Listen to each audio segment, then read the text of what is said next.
My father-in-law brought out the cakes and we were surprised to see 2 cakes because one of them said happy almost anniversary. Sean and I didn't know what the other cakes signified and neither did anyone else, so we waited for the birthday girl to explain instead. Instead, it was Diane who took over the reins and to our surprise, grabbed Sean by the arm and brought him to stand by her side. We were both too shocked to do anything because he was suddenly thrust into the spotlight and everyone was looking at him.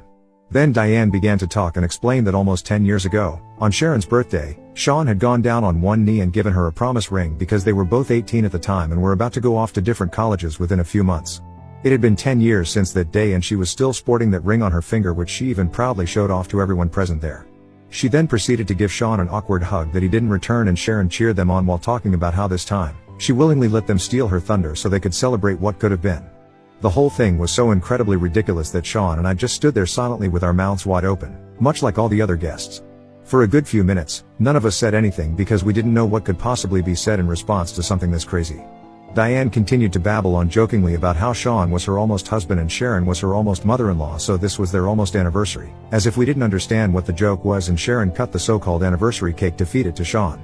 She first fed it to Diane and then, she tried to feed it to Sean, but I guess he returned to his senses and backed away from his mother when she brought the slice of cake near his mouth. She looked surprised when he did that and asked him, "What's wrong?" When she asked that question, that's when all hell broke loose and Sean started shouting at her and Diane about what they'd done. He tore into them and finally let years and years of anger out at the party.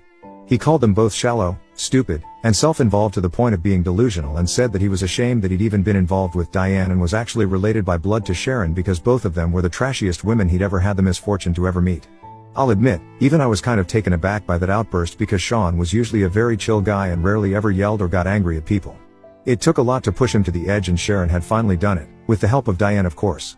After Sean was done yelling at them, he stormed out of the party with me and we took a cab to his co-worker's house instead. I tried to talk to him on the cab ride there, but he looked visibly upset and said that he didn't want to talk about his mother and his ex at the moment, so I dropped it then. Once we reached the other party, his mood seemed to improve as he met his friends and other co-workers, and I was relieved that he was looking better. That day, by the time we came back home, he was in a considerably better mood and I decided to bring up what happened at the party again because I thought he'd want to talk about it then. He did not, and instead, I ended up getting an earful about how some of this was kind of my fault as well. When I brought up the incident at the party, he told me that he did agree that Sharon and Diane had tried to humiliate me with the cake, but I wasn't all innocent here either. I'd been the one who, for years now, had forced him to stay quiet and allowed Sharon and Diane to behave however they pleased at these events because I felt like I had to prove to them that I didn't care. I'd made it all about myself and my need to show people how nonchalant I was, but I'd totally forgotten that Sean was just as involved here as I was, and this was getting on his nerves, too. Sharon, Diane, and I were the ones battling it out with our mind games, but he was the one suffering and nobody bothered to check on him and how he felt about any of this. He didn't expect it from his mother or his ex, but he did expect it from me and said that I'd kind of let him down by putting my own feelings above his regarding this situation. That night, I argued with him and told him that he was being way too harsh and unfair to me, but now that I look back on it with a cooler head, I do think he had a point.